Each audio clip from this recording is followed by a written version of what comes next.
Hello, good morning, afternoon, or evening. I hope you're having a great day today. Today I'm going to brew for you some Pu'er.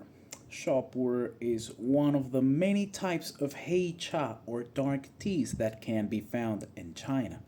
Specifically, today I'm going to brew for you some 7581 Pu'er. This was one of the first Pu'er recipes created back in the year 1975 and has become a hallmark, a reference for what Pu'er should be. As many Pu'ers, this is a very dark looking tea. If I were to take out a bit of leaf from this teapot, you can appreciate the fact that it is, in fact, redundancy there, a very dark looking tea. Let me see if it zooms in. Let me see. Come on, come on. Okay, there we go. Yes, it's a very dark tea. And it acquires this color precisely because of the fermentation it goes through in order to acquire its characteristic taste. Let me put that back. Okay, so I have already warmed up this vessel. Let me zoom back. Yes, I already warmed up the vessel. I don't think I'm going to rinse this time. Usually, if I don't rinse tea, I can just do a very long first steep, and I will need a specifically long first steep for this type of tea because as it comes in a compressed form factor, the tea leaves need some time to open up. So let's go right ahead. And while I wait for that to brew, I'm just going to go over some simple facts, a little bit of history about this type of tea. Let me go first and pour this in. Okay, there we go. I'm gonna give it like 20 seconds first. Okay, so by the mid 20th century, there was a huge demand for aged pu'er tea. Aged pu'er tea, which is made in the traditional way, is typically dubbed sheng or raw pu'er. One moment, let me pour this out. I think that'll be enough. Okay, our first steeping will be very, very light, but don't you worry, it'll get very, very dark very, very soon. I'm going to drink it as well because sometimes when I make these very light first steepings, I get certain light notes that I may not appreciate once the full brew is, all the way through. And yes, so as I was saying, there was a huge demand for aged sheng pu'er, but there wasn't enough supply for it. As such, certain tea factories located in the heartland of pu'er tea, which is Yunnan province, decided to develop a way in order to age pu'er tea in a fast, efficient, and controlled way that can be repeated successfully multiple times. So by the year 1973, through a number of different experiments, let me pour some tea here. After a couple of experiments that were spearheaded by the Kunming Tea Factory, the artificial accelerated fermentation process, the wet piling process, or in Mandarin, and pardon my absolutely dreadful Mandarin, wet piling, was I lost my train of thought. Okay, it was this type of fermentation was first developed by the year 1973, and it allowed factors such as heat, humidity, and the turning of the leaves to be controlled in a much more specific manner that ensured that consistent batches of tea like this were produced. Let's have a sip of this tea. It's still in the video it looks kind of chocolate. It looks a bit lighter in real life.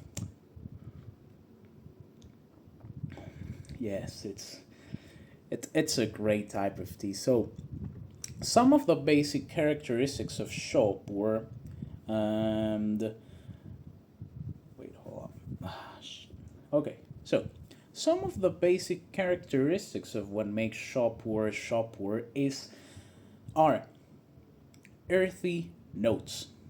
And what do I mean by earthy? Well, it's kind of hard to describe the sort of earthy tone that this tea has, but let me give you or let me provide you something that, can bring to mind an image like that one. Do you remember that smell that appears whenever it starts to rain? That sort of groundy, sort of, well, it's redundant, but earthy smell. Well, if you were to combine certain notes of that scent and you mixed that with a bit of sweetness and a bit of very light woodiness, you would get something that approximates to what shopware tastes to me. Of course, from palate to palate, the way you're going to identify how the tea tastes will vary. Let me have another sip. So, going back into the history lesson, by 1975, the Conming factory finally perfected shopware and started to achieve the transformation of Mao Cha into finalized, processed, and fermented tea in just 2 to 3 months. This was revolutionary because before, the only way you could acquire tea that was properly aged was waiting 15, 20, 25, 30 years. Usually, the golden standard, once the tea has 20 years, about 20 years, that's shop, not shop, that's board, that's ready to drink. So the 7581 brick was the flagship product of the Conming Tea Factory. Now, you may be wondering, well, what does 7581 even mean? Well, it was very common at that time to give certain codes to certain recipes because pu'er was made on the basis of recipes. So, what does the 7581 mean? So, first we have 75. That is the year the recipe was finalized. In some cases, it will probably be different because, of course, you have other famous recipes like another venerable recipe, which is the 7542, which is a special classic Sheng recipe from the Menghai Tea Factory, which nowadays does business as Dai Yi. Right? The Menghai Factory got privatized in like I don't remember 2006, 2005, and it became its own thing. But the Conming Tea Factory is still under China Tea, but whatever. Okay, so 75, the year that the recipe was developed. Next, we have the number 8. What does that 8 mean? Okay, so the 8 is the size of the raw tea leaf that has still not been processed into a fermented tea, the Mao Cha. So, if you have a tea that, for example, after the 2-year code has a number like 1 or 2, that means that it uses a smaller, less coarse leaf. And if you have a tea that uses, for example, 8 or 9, you have a tea that uses larger, coarser Mao Cha that may also have more stems and certain other bits of tea. Yes, that is a great cup. Now, 7581, this shop isn't necessarily the most noteworthy in any given way. It's a good base mark to understand how shopware tastes. But of course, are there better shopwares in the market? Yes, of course there are. This was one of the first products to go out and be sold. So, of course, there has been a lot of developments over the years, and the recipes have been further improved, and the quality of the leaves has gone up. And in certain cases, for larger factories, the quality has gone down. Certain batches are good, certain batches are bad. There are many variables like that. Let me brew this. And finally, before I forget, we get into the fourth number. This last number represents the tea factory where this pu'er was manufactured. So at the time, CNNP, the Chinese National, I forgot how it's CNNP. I'm just going to, to, to to keep that. I'm just going to say the CNNP had many factories. Some of them have privatized ever since in the late 90s and the early 90s. They have become private factories. But at the time, the CNNP controlled many factories. So, for example, if you had a tea with a last number, number one, that means that that tea was produced at the Kunming tea factory. If it had the number two, that means it was produced at the Menghai tea factory in Sichuan-Bana County. If you had a number three tea, then that tea came from the Xiaguan tea factory, which was located in Dali County. So that is what those numbers mean. Now, let's go into our second steeping so you can see how it looks. So, just to summarize, and I'll stop the historic part after that. This tea became a way to supplement traditional aged tea. Because, of course, it couldn't replace it.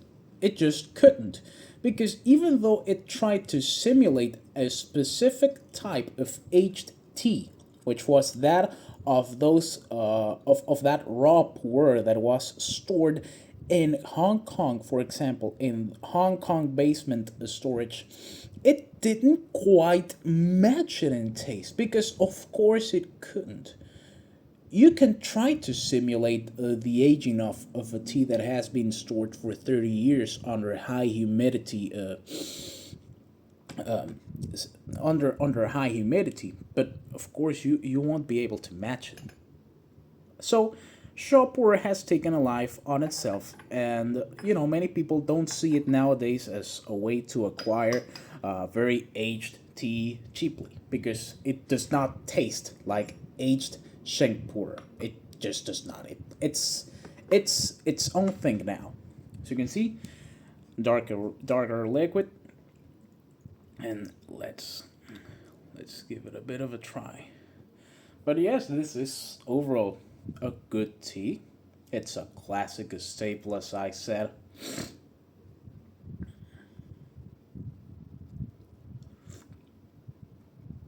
Yes, it's very thick, sweet, earthy, a bit woody. It's not fishy at all, which is good. An indication that you have bad pu'er is when it smells fishy. This doesn't taste or smell fishy, which is a good indication that everything is up to speed when it comes to this tea. So yeah, there you have it. Shop pu'er 7581, a classic when it comes to shop pu'er. Are there better shop pu'ers produced? Have there been better pu'ers, shop pu'ers produced ever since? Yes. Should you still try this one? Of course. It's a classic. And with that, I think that'll be all for today. Thank you very much for watching once again. It's and I always like to repeat this, but it's always nice to know that someone else out there is listening to what I have to say when it comes to tea. I'm no expert when it comes to this. I'm just sharing my thoughts and what I know. So thank you very much for listening.